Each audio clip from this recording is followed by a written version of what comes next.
नमस्कार मित्रों, आपका स्वागत है इस विशेष प्रेरणादायी सफर में। आज हम बात करेंगे उस रहस्य की जिसे जानकर इंसान अपनी पूरी जिंदगी बदल सकता है।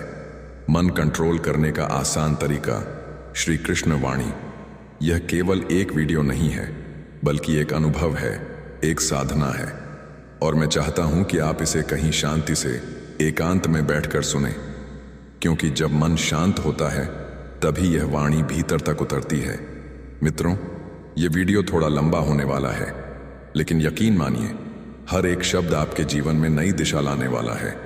इसलिए बीच में छोड़कर मत जाइएगा, क्योंकि अंत तक सुनने पर ही इसका पूरा प्रभाव मिलेगा। और हाँ, यदि आप चाहते हैं कि ऐसी प्रेरणादायी बातें, गीता के गूढ़ रहस्य और जीवन को बदलने वाले संदेश आप तक लगातार पहुंचते रहें, तो चैनल को अभी सब्सक्राइब कर लीजिए और बेल आइकन दबाइए, ताकि हर नई वाणी, हर नई प्रेरणा सबसे पहले आप तक पहुंचे। तो आइए अब हम प्रवेश करते हैं उस दिव्य संदेश में, जो न केवल मन को नियंत्रित करने का मार्ग बताएगा, बल्कि आत्मा को भी नई रोशनी देगा।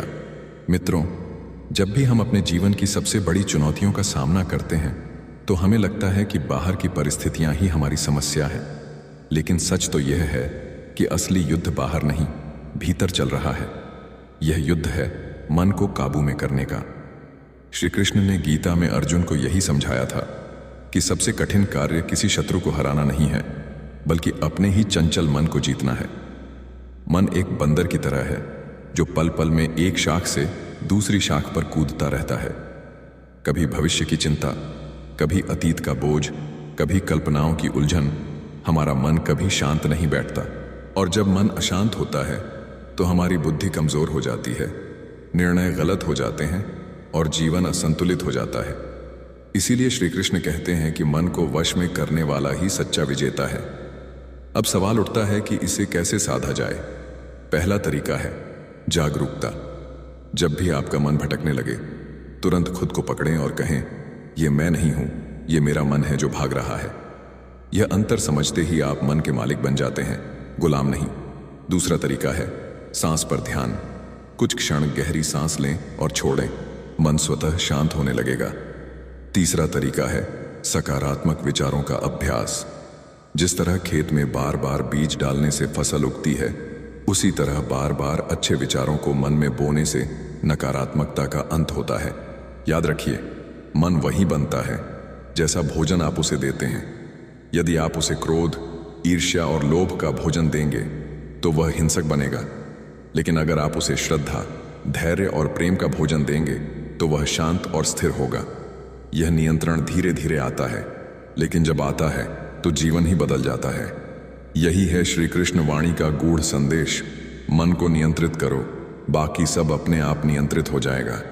जब मन नियंत्रण में आ जाता है, तो इंसान का व्यक्तित्व चुंबक की तरह चमकने लगता है। आपने देखा होगा, कुछ लोग भीड़ में भी अलग दिखाई देते हैं।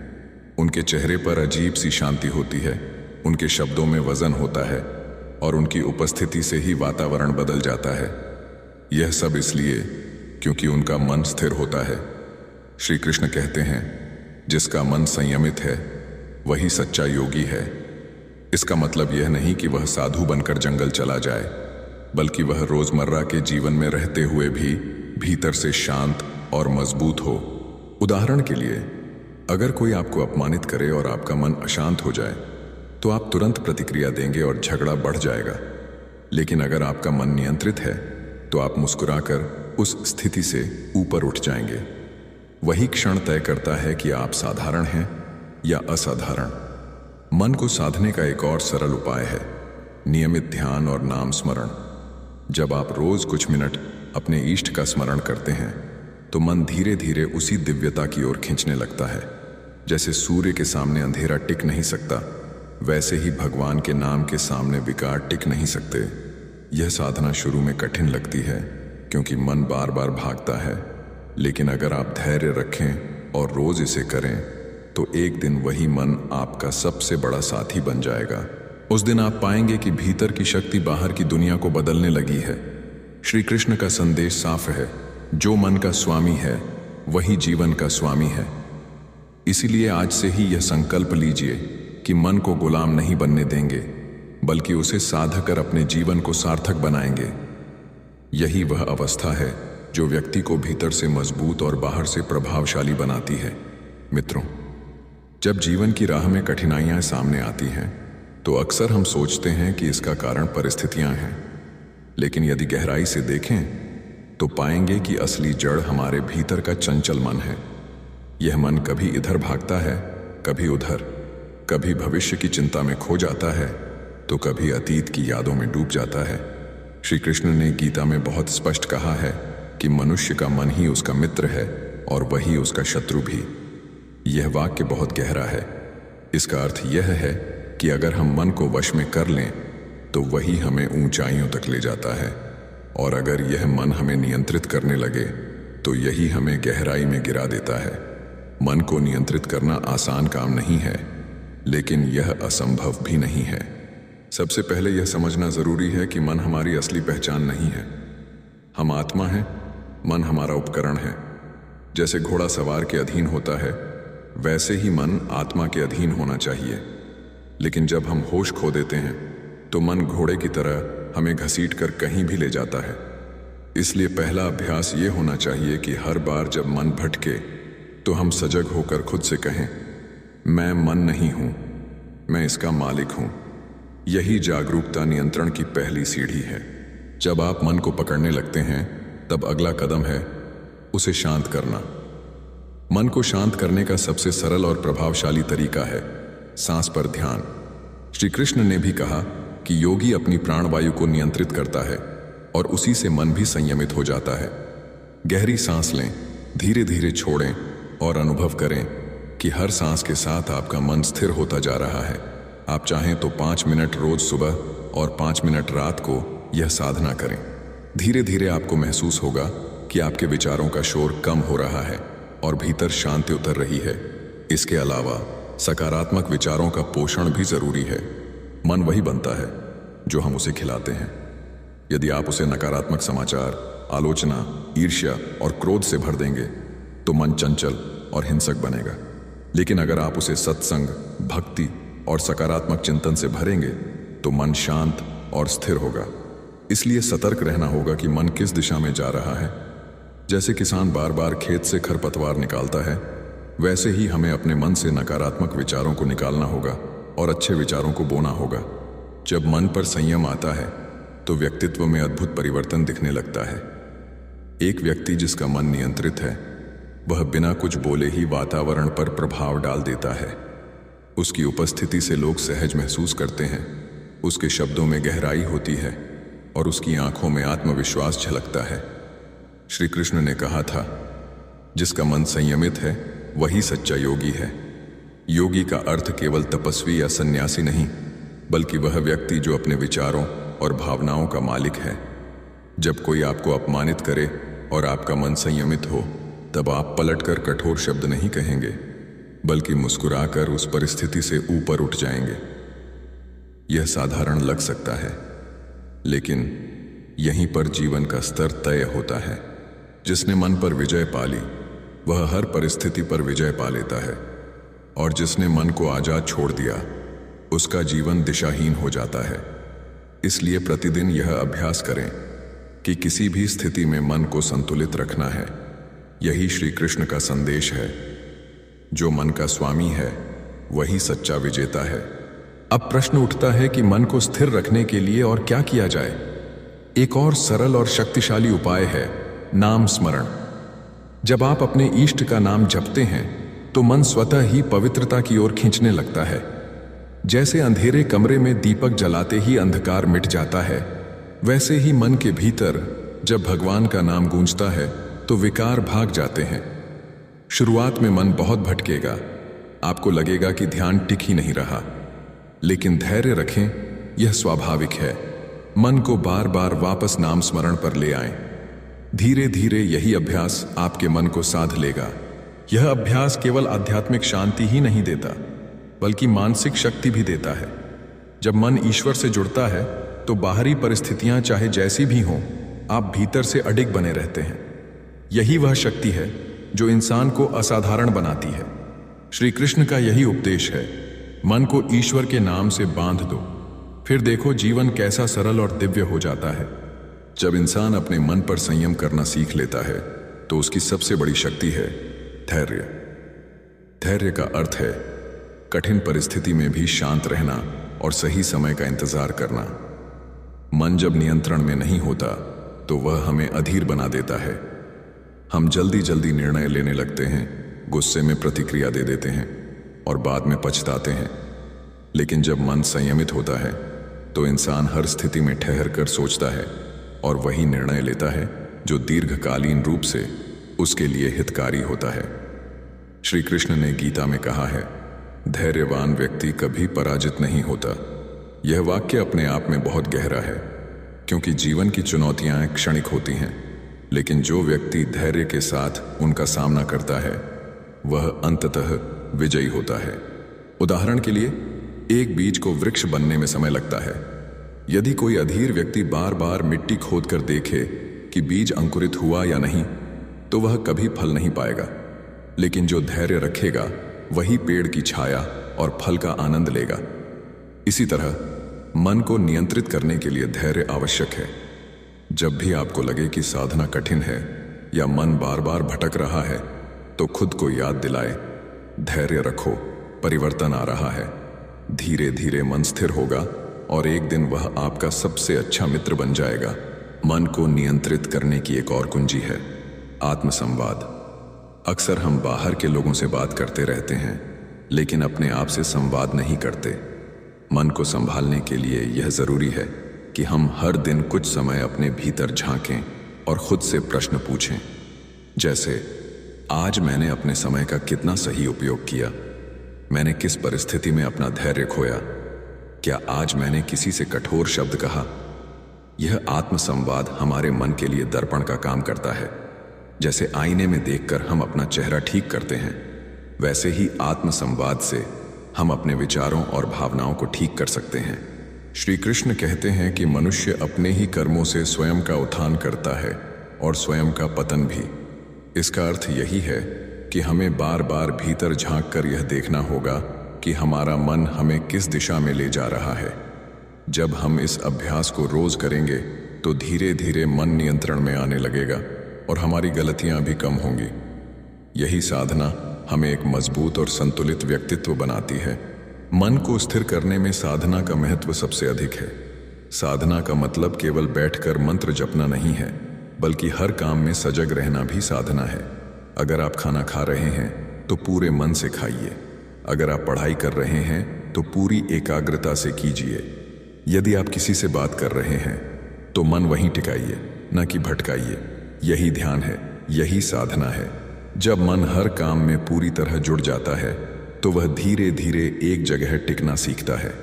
श्री कृष्ण ने कहा है कि जो योगी हर कर्म में मुझे देखता है और हर वस्तु में मुझे अनुभव करता है, वही सच्चा योगी है। इसका अर्थ यही है कि साधना केवल मंदिर में या ध्यान की अवस्था में नहीं होती, बल्कि हर पल होती है। जब आप मन को बार बार वर्तमान क्षण में टिकाते हैं तो वह स्थिर होने लगता है और जीवन में संतुलन आ जाता है। मन को नियंत्रित करने का एक और शक्तिशाली उपाय है संगति का चयन। हम चाहे जितना भी प्रयास करें, लेकिन अगर हमारी संगति अशांत है, नकारात्मक है, तो मन को नियंत्रित करना बहुत कठिन हो जाएगा।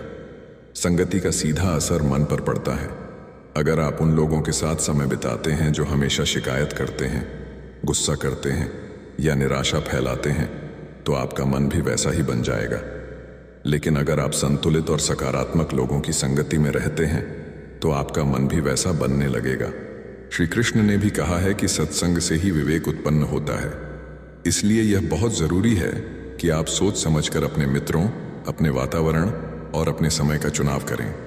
कोशिश करें कि आप उन लोगों के साथ रहें जिनके शब्द और कर्म आपके भीतर शांति और प्रेरणा जगाए। जब संगति उत्तम होगी तो मन स्वतः ही नियंत्रित होने लगेगा। मन को साधने के लिए एक और महत्वपूर्ण साधन है अनुशासन। बिना अनुशासन के मन पर नियंत्रण असंभव है। अनुशासन का मतलब केवल समय पर उठना या काम करना ही नहीं है, बल्कि यह अपने विचारों और आदतों को एक निश्चित दिशा देना भी है। श्री कृष्ण ने कहा है कि योगी वही है जो न तो अधिक खाता है और न ही अत्यधिक उपवास करता है, न तो अधिक सोता है और न ही अत्यधिक जागरण करता है। अर्थात संतुलन ही अनुशासन का दूसरा नाम है। यदि हम हर काम में संतुलन रखेंगे तो मन धीरे धीरे स्थिर होने लगेगा। उदाहरण के लिए, यदि आप मोबाइल पर घंटों समय बर्बाद करेंगे तो मन चंचल और कमजोर हो जाएगा। लेकिन यदि आप यह अनुशासन बना लें कि मोबाइल केवल आवश्यक कार्य के लिए उपयोग करना है, तो मन आपके नियंत्रण में आना शुरू हो जाएगा। अनुशासन हमें वही शक्ति देता है जो एक सैनिक को युद्ध भूमि में जीत दिलाती है। जब तक सैनिक अपनी दिनचर्या और प्रशिक्षण में अनुशासित नहीं होगा, तब तक वह शत्रु पर विजय नहीं पा सकता। उसी तरह जब तक इंसान अपने मन और जीवन में अनुशासन नहीं लाएगा, तब तक वह अपने भीतर के विकारों पर विजय नहीं पा सकेगा।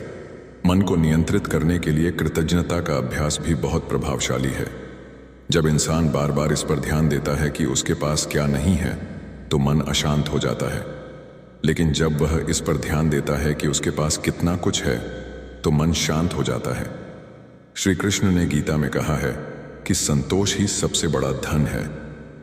संतोष का अर्थ यह नहीं कि आप प्रगति करना छोड़ दें, बल्कि इसका अर्थ यह है कि जो आपके पास है उसके लिए आभारी रहें और आगे बढ़ते रहें। कृतज्ञता का अभ्यास करने से मन स्वतः ही सकारात्मक दिशा में जाने लगता है। आप रोज रात को सोने से पहले 3 चीजें गिनें जिनके लिए आप आभारी हैं।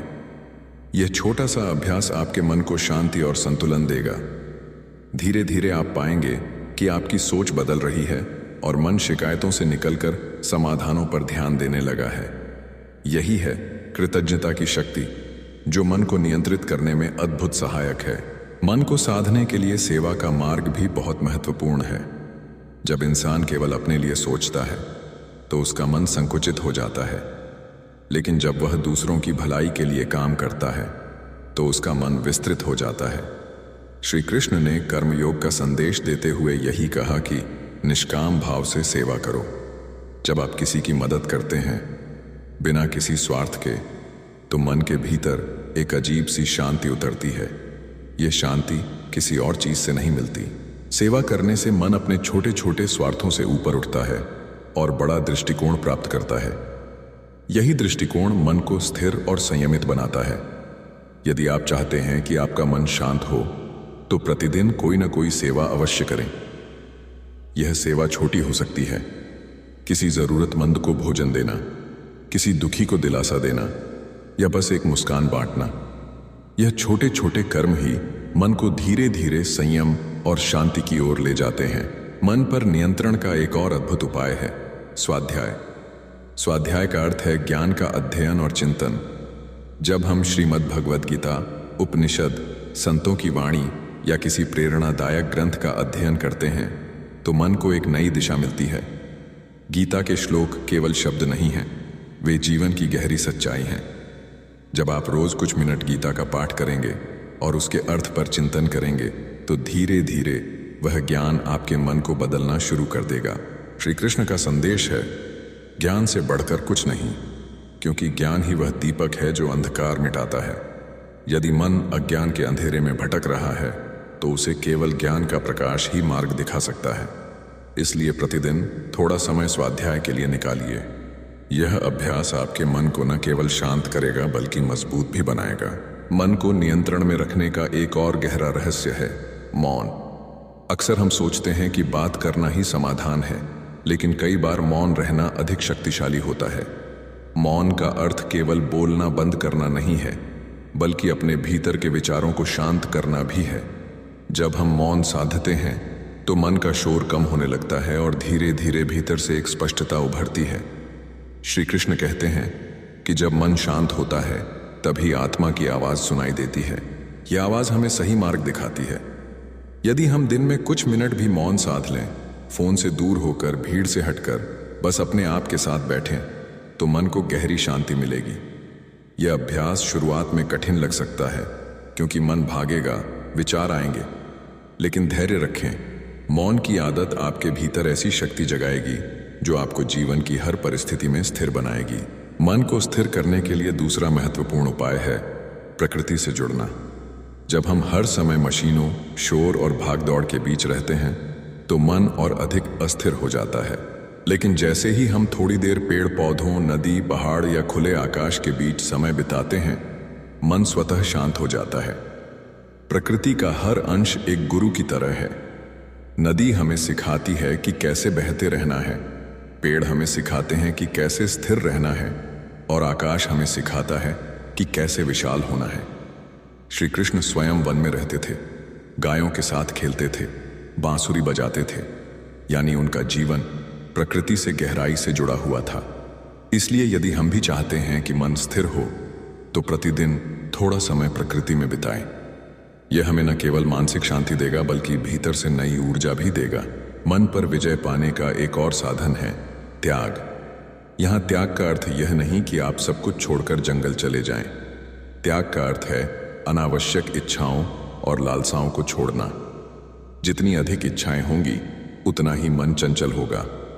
श्री कृष्ण ने गीता में कहा है कि इच्छाओं से जन्म लेने वाला क्रोध ही मनुष्य का सबसे बड़ा शत्रु है। इसलिए यदि आप मन को नियंत्रित करना चाहते हैं तो इच्छाओं को सीमित करना सीखें। जरूरत और लालच में फर्क समझें। जरूरतें पूरी होनी चाहिए, लेकिन लालच को त्यागना ही मन को स्थिर बनाएगा। जब आप त्याग की आदत डालेंगे तो पाएंगे कि मन स्वतः ही शांत हो गया है, क्योंकि अब उसे भटकने के लिए कोई नया प्रलोभन नहीं मिल रहा।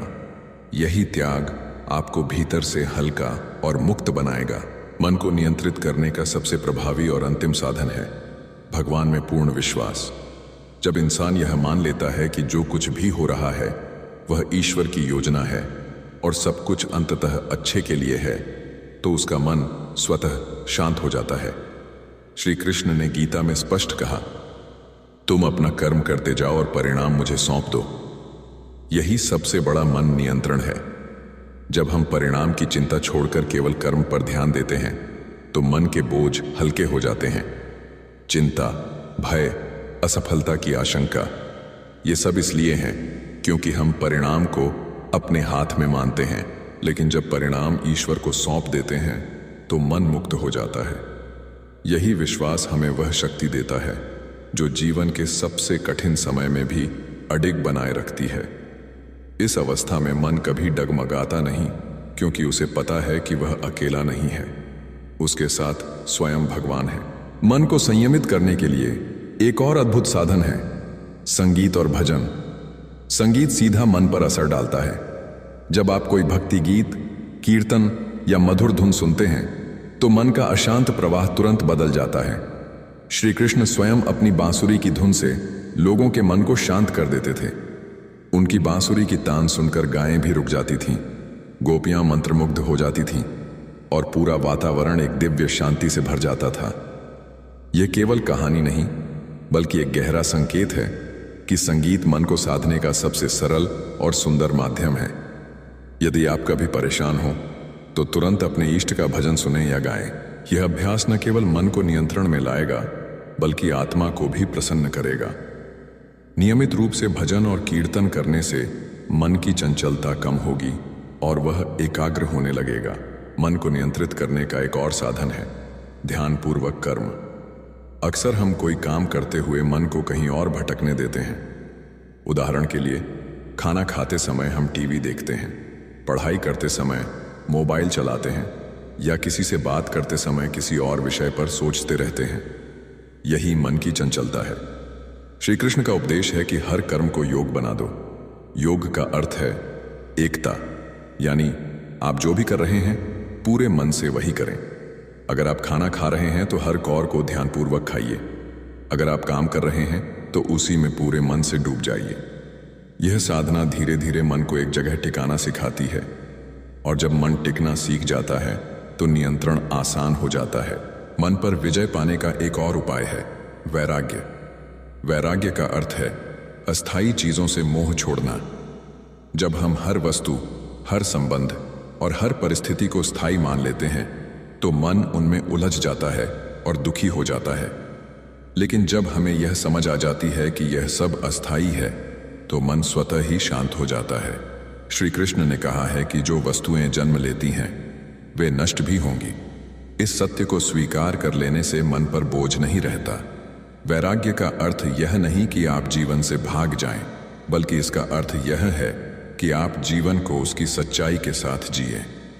जब मन को यह ज्ञान हो जाता है कि सब अस्थायी है, तो वह किसी भी परिस्थिति में संतुलित रहता है। यही वैराग्य मन को स्थिर और शक्तिशाली बनाता है। मन को नियंत्रित करने के लिए सतत अभ्यास आवश्यक है। श्री कृष्ण ने गीता में कहा है कि अभ्यास और वैराग्य से मन को साधा जा सकता है, यानी बिना अभ्यास के मन कभी वश में नहीं होगा। यदि आप चाहते हैं कि आपका मन नियंत्रण में आए, तो रोजाना छोटे छोटे अभ्यास करें। जैसे सुबह उठते ही कुछ मिनट ध्यान करें, दिन भर सतर्क रहें कि मन कहाँ भटक रहा है, और रात को सोने से पहले आत्मचिंतन करें। यह छोटे अभ्यास धीरे धीरे मन को स्थिर बना देंगे। अभ्यास का अर्थ है बार बार मन को पकड़ना और उसे सही दिशा में ले जाना। शुरुआत में यह कठिन लगेगा, लेकिन समय के साथ यही अभ्यास आपकी आदत बन जाएगा और मन स्वतः नियंत्रण में आने लगेगा। मन को नियंत्रित करने के लिए सबसे पहले हमें अपने विचारों की शक्ति को समझना होगा। विचार बीज की तरह होते हैं और मन उसी खेत की तरह है जिसमें ये बीज बोए जाते हैं। अगर हम नकारात्मक विचार बोते हैं तो दुख, चिंता और भय की फसल उगेगी। लेकिन अगर हम सकारात्मक और प्रेरणादायक विचार बोते हैं तो मन शांति, संतोष और आनंद से भर जाएगा। श्री कृष्ण ने कहा है कि मनुष्य जैसा चिंतन करता है वैसा ही बन जाता है। इसलिए यह बहुत आवश्यक है कि हम अपने विचारों पर ध्यान दें। जब भी कोई नकारात्मक विचार आए तो उसे तुरंत पहचान कर बदल दें। यह प्रक्रिया कठिन है क्योंकि मन बार बार पुराने पैटर्न पर लौटता है, लेकिन अभ्यास से यह संभव है। जैसे किसान बार बार खेत से खरपतवार निकालता है, वैसे ही हमें भी अपने मन से नकारात्मकता को निकालना होगा। यही निरंतरता हमें मन के नियंत्रण की ओर ले जाएगी। मन को साधने का एक और आवश्यक मार्ग है धैर्यपूर्वक प्रतीक्षा करना। अक्सर इंसान चाहता है कि परिणाम तुरंत मिले, लेकिन मन की साधना में यह संभव नहीं है। जैसे एक बच्चा धीरे धीरे चलना सीखता है, वैसे ही मन भी धीरे धीरे नियंत्रण में आता है। यदि हम अधीर होंगे तो बीच में ही हार मान लेंगे। श्री कृष्ण ने अर्जुन से भी यही कहा कि कर्म कर, परिणाम की चिंता मत कर। इसका अर्थ यह है कि हम केवल अपने प्रयास पर ध्यान दें, परिणाम पर नहीं। जब आप रोज अभ्यास करते रहेंगे, चाहे ध्यान का, चाहे नाम स्मरण का, चाहे आत्म संवाद का, तो धीरे धीरे परिणाम सामने आएगा। धैर्य रखना ही सबसे बड़ी तपस्या है। जब धैर्य के साथ आप अभ्यास करते रहेंगे तो एक दिन ऐसा आएगा जब आपका मन आपके आदेश पर चलेगा, न कि आपको अपने पीछे घसीटेगा। मन को स्थिर रखने में आत्मविश्वास भी उतना ही जरूरी है। अगर इंसान यह मान ले कि मेरा मन बहुत चंचल है, इसे कभी नियंत्रित नहीं कर सकता, तो वह कभी सफल नहीं होगा। लेकिन यदि वह यह विश्वास रखे कि मैं अपने मन का मालिक हूं, धीरे धीरे इसे साध लूंगा, तो यही विश्वास उसे सफलता दिलाएगा। श्री कृष्ण ने गीता में स्पष्ट कहा है कि आत्मा अजेय है, अचल है और अविनाशी है। जब हम अपनी आत्मा को पहचानते हैं तो भीतर से आत्मविश्वास जागता है। यह आत्मविश्वास हमें कठिन परिस्थितियों में भी टूटने नहीं देता। मन को नियंत्रित करने की प्रक्रिया लंबी हो सकती है, लेकिन आत्मविश्वास ही वह शक्ति है जो हमें लगातार प्रयास करते रहने के लिए प्रेरित करती है। इसलिए विश्वास रखिए, आप मन को नियंत्रित कर सकते हैं और एक दिन जरूर करेंगे। मन को साधने में आस्था का भी बहुत बड़ा स्थान है। आस्था का अर्थ है भगवान पर पूर्ण भरोसा। जब इंसान हर परिस्थिति में यह मान लेता है कि भगवान उसके साथ हैं, तो उसका मन कभी डगमगाता नहीं। चाहे कितनी भी कठिनाई आए, आस्था इंसान को अडिग बनाए रखती है। श्री कृष्ण ने गीता में कहा कि जो भक्त अनन्य भाव से मेरा स्मरण करता है, मैं उसकी रक्षा स्वयं करता हूं। इस वाक्य को यदि दिल से स्वीकार कर लिया जाए तो मन स्वतः ही शांति में आ जाता है, क्योंकि तब इंसान समझ लेता है कि उसे अकेले संघर्ष नहीं करना, उसके साथ स्वयं भगवान खड़े हैं।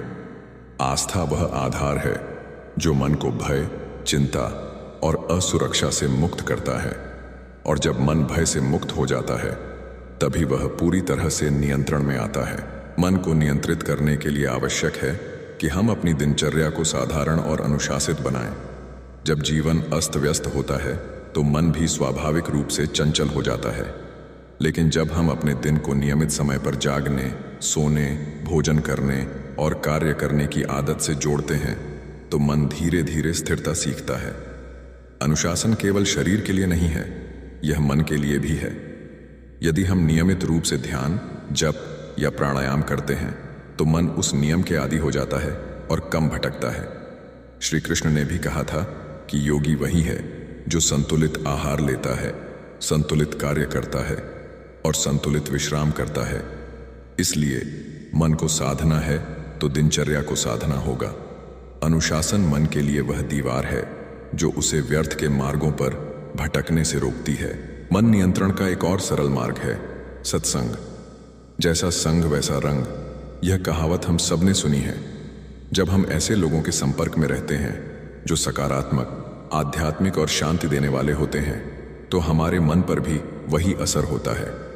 लेकिन जब हम नकारात्मक, आलसी और क्रोधी लोगों के बीच रहते हैं तो मन में वही गुण आ जाते हैं। इसलिए श्री कृष्ण ने यह संकेत दिया कि हमें अपने संग को शुद्ध रखना चाहिए। यदि सत्संग शारीरिक रूप से उपलब्ध न हो तो पुस्तकें भी हमारे गुरु बन सकती हैं। गीता का एक श्लोक भी रोज पढ़ लिया जाए तो वह मन में गहराई तक उतरता है। इसलिए सही वातावरण चुनना, सही संगति चुनना मन को नियंत्रित करने का एक सरल और प्रभावी तरीका है। मन को नियंत्रित करने का तीसरा रहस्य है कृतज्ञता। जब इंसान यह मानने लगता है कि उसके जीवन में जो कुछ भी है वह भगवान का दिया हुआ है तो मन शिकायत छोड़ देता है। अक्सर हमारा मन इसीलिए भटकता है क्योंकि हम हर समय यही सोचते हैं कि हमें क्या नहीं मिला। लेकिन जब हम गिनना शुरू करते हैं कि हमें क्या क्या मिला है, स्वास्थ्य, परिवार, भोजन, अवसर, ज्ञान, तो मन कृतज्ञ हो जाता है। और कृतज्ञ मन कभी चंचल नहीं होता। श्री कृष्ण ने कहा है कि संतोष सबसे बड़ा धन है। जब आप कृतज्ञता का अभ्यास करेंगे तो मन स्वतः ही शांत होगा और नियंत्रण में रहेगा। कृतज्ञता वह चाबी है जो असंतोष और बेचैनी के ताले को हमेशा के लिए खोल देती है। मन को साधने का चौथा उपाय है इंद्रियों का संयम। मन को सबसे ज्यादा विचलित करने वाला कारण हमारी इंद्रियां ही हैं। आंखें किसी आकर्षण को देखती हैं, कान कोई मधुर ध्वनि सुनते हैं, जीभ स्वाद चाहती है और मन तुरंत ही उनके पीछे भागने लगता है।